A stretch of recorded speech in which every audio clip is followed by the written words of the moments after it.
Our next speaker is Professor Michael Brennan. Allow me to make some remarks to introduce Michael. He's a native of Dublin. He was educated at Belvedere College and he graduated from the Royal College of Surgeons in Ireland. Following fellowship in Dublin, he began an internal medicine residency in the Mayo Clinic in the School of Graduate Medical Education in Rochester, Minnesota, followed by fellowship training in endocrinology and metabolism. Upon completion of his training, Michael was appointed to the staff of the Mayo Clinic, and he rose through the academic ranks to become a full professor of medicine in the Mayo Clinic College of Medicine. He served in a number of important leadership positions, both within the Mayo Clinic and in national and international societies, and in organisations, and is a member of the board of the Royal College of Surgeons in Ireland. He was the founder and medical director of the Mayo Clinic programme in Professionalism and Values, something that's of great interest to us in Bon Secours. He's widely published in peer-reviewed journals and is the author of several book chapters and has lectured on a range of topics, including endocrinology, healthcare safety and quality, medical education and professionalism, and has done so at national and international meetings. His recognitions include the Mayo Clinic Travel Award for Outstanding Medical Resident, the 2001 Mayo Clinic Distinguished Clinician Award, and in 2010, Michael was conferred with an honorary fellowship of the Royal College of Surgeons in Ireland. Michael will talk to us today on the topic of developing partnerships to improve patient care, the Mayo Clinic experience. Michael.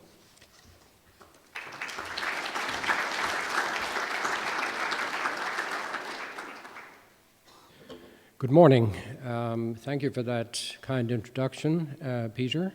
I want to thank Bill Maher and Bon Secours leadership team for this invitation to speak to you today. As Peter mentioned, I'm a native of Dublin and have, of course, maintained my close links to Ireland over the years. I still have family members living in Dublin. I still read the Irish Times online in the morning time to keep an eye on all of you, how you're doing. And so I consider myself very much kind of mid-Atlantic. My Irish accent is usually more pronounced as I leave the country than when I come back on visits. So I may go in and out of Minnesota and Clonskee throughout my lecture.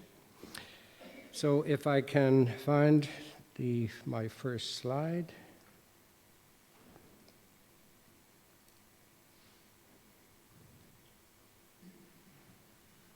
There we go. So my objectives today are to review some of the historical and cultural underpinnings of Mayo Clinic partnerships.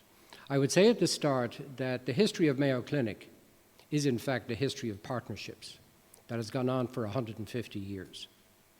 And that our future success will depend upon our ability to continue to nurture partnerships not only across the United States, but indeed across the world.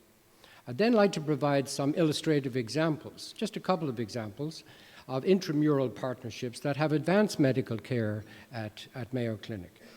And thirdly, I'd like to describe some novel extramural partnerships currently underway that have relevance and in an interconnected, technology-driven and data-driven world. So, the Mayo Clinic that I found when I arrived there in 1971 was no different to what is described on this slide today. First of all, you will note that the symbol or logo for Mayo are three integrating triangles. They describe our clinical practice, our research, and our education. you will notice that the central triangle is in fact somewhat larger, so it stands for clinical practice. Our other two, research and education, are smaller. They are large activities, but they are smaller from clinical practice. And I think what is a somewhat unique feature of Mayo is that research and education support the clinical practice. I think in many academic medical centers, clinical practice is considered to be a way to generate the resources, certainly historically, in order to do education and research. It's flipped at Mayo, that research and education are to support the clinical practice. But how could, Mayo now has in Rochester has 34,000 employees in a town of 100,000. It has 24 consultant physicians and scientists. It has tripled in size since I arrived there in 1971 as regards the size of the staff. But how could all of this happen in a place that is not exactly the center of the Western world, Rochester, Minnesota, in the cornfields of southeast Minnesota? This is some photographs taken at the turn of the century, which I think conveys that this was a pretty remote part of the country, not exactly the place that you would say this is the ideal location to establish an academic medical center. But history has been kind and not so kind in some ways, because back in the 1870s, a tornado passed through this small frontier town, devastated it. That led, as is often the case when tragedy strikes, that great people, good people come forward to help. And in our case, it was the coming together of the Sisters of St. Francis, a teaching order, who came to and met with Dr. William Worrell Mayo, the father of the two Mayo surgeon brothers, to form St. Mary's Hospital. Dr. Mayo, who was of a different religious tradition to the sisters, that was a big issue at the time. In fact, it was frowned upon in many circles. But they got together and said, we're here to take care of these unfortunate people, and we're going to work together. And so that was the original key partnership at Mayo. And again, just going through those slides. So what were the partnerships? At the top, you see William Worrell Mayo. On the right, you see the Sisters of St. Francis, four of whom had rather Irish names: Burke, Cashin, Sister Joseph Mary Dempsey. They came together. In the center, William and Charles Mayo, William on the right and Charles on the left. And they formed the first and continues to be the largest academic group practice of medicine anywhere in the world. Now, they recognized that partnerships, they wanted to have a three-shield mission, so they established partnerships in clinical practice. You see in the top left-hand side, Sister Joseph Dempsey, who was the first administrator of St. Mary's Hospital. She also was Dr. William Mayo's first surgical assistant. And those surgeons in the audience would be familiar with Sister Joseph Node, where she actually wrote a paper describing a key finding on examination of the abdomen, which was the finding of a nodule in the umbilicus, in the navel, that signified intra-abdominal malignancy. So they worked together for 30 years. These individuals of different traditions. Also, there was Dr. Henry Plummer, who was an endocrinologist, I'm pleased to say, and he established a unified medical record so that the teams could all work together. He also developed, in partnership with Mary Moot, a system for transporting the medical record around the entire institution. It was a vacuum tube system that I remember from my days growing up in Dublin, going into Cleary's department store, and the vacuum would transport, not the medical record, but your bill in Cleary's. And he also developed a research program which did result in Kendall and Hench in the lower left-hand side for their work in discovering cortisone, and for which they won a Nobel Prize in 1950. education was considered to be a very important part of the mission, and that was established with Drs. Wilson and Maud Mellish. And then, while Mayo is physician-led, it is not necessarily physician-dominated, but rather it means a partnership between physicians, who generally lead committees, lead the organization, working in close partnerships with those who have had the necessary business training, usually with MBAs, working in close partnership. Perhaps the most important event in Mayo's history was captured in this quote of 1910 by William Mayo, who traveled to Chicago and gave the commencement address, in which he said, "The best interest of the patient is the only interest to be considered." But he went further, and in order that the sick might benefit from new knowledge, a union of forces is necessary. And by this, of course, he meant teamwork. So teamwork, also known as partnerships, has been integral to the DNA, the operational DNA of the organization, and that continues to be the case. So, what do we do? Well, the first thing we do is to try and take care of patients. And we have what is called the Mayo Model of Care that has 17 components regarding patient care. You'll notice that the last bullet refers to having advanced innovative diagnostics and therapeutics.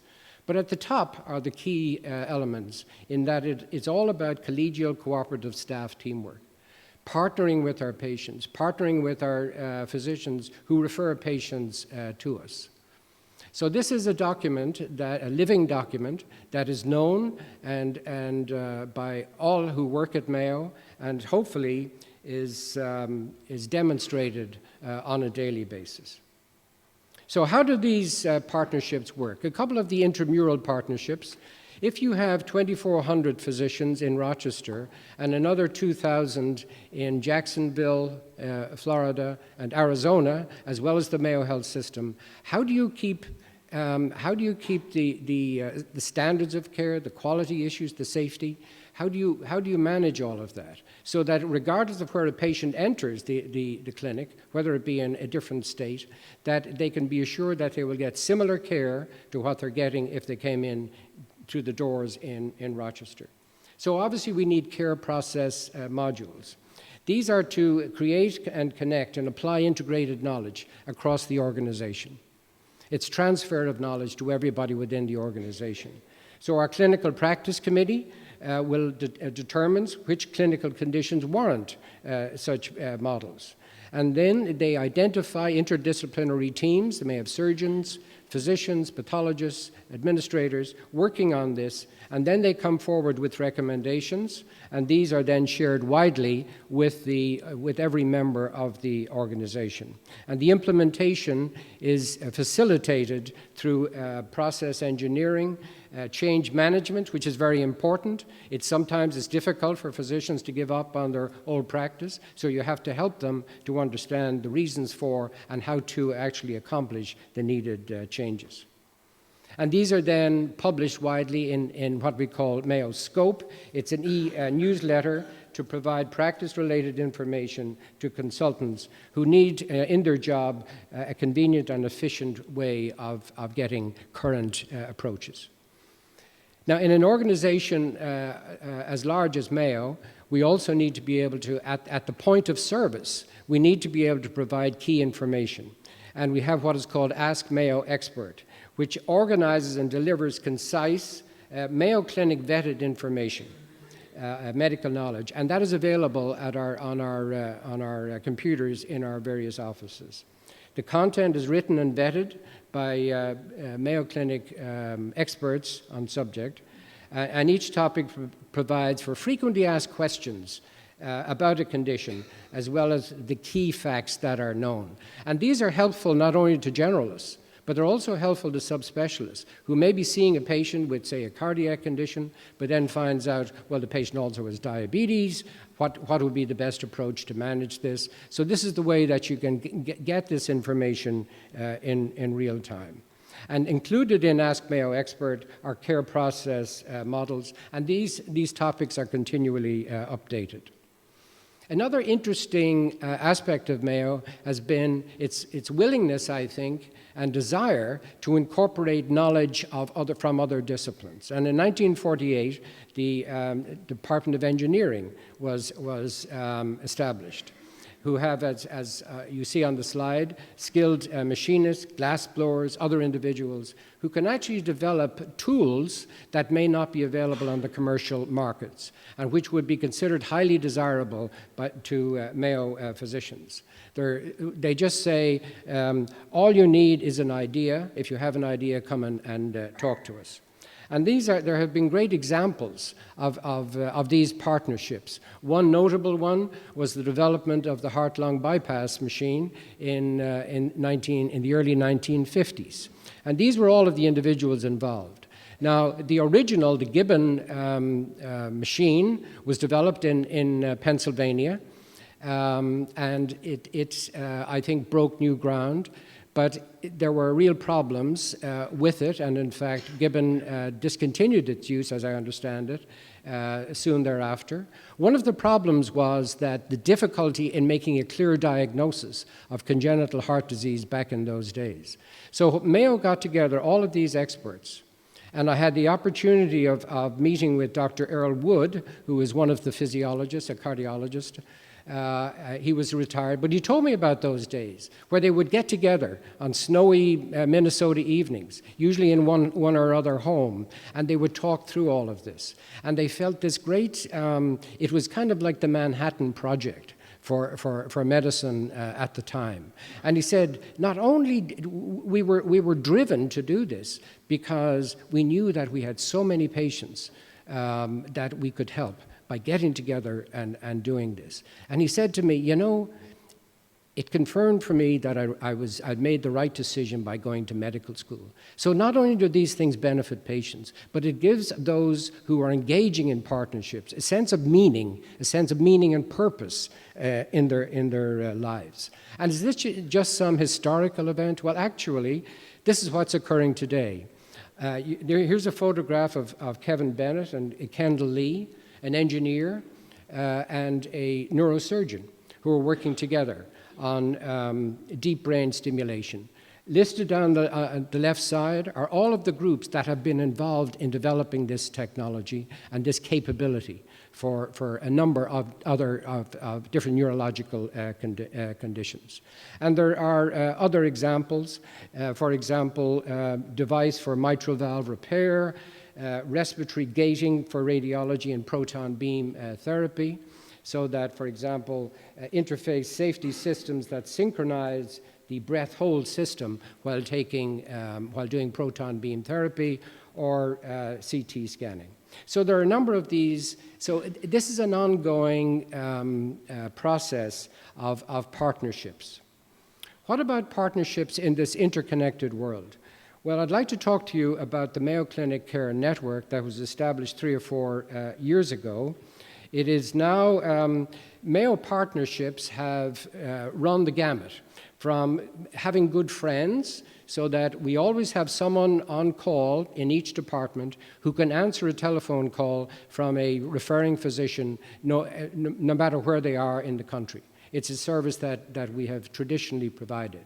We then, of course, at the other end of the spectrum, we have ownership of a number of hospitals, clinics, and the like. But the Mayo Clinic Care Network is to serve something that's intermediate between them.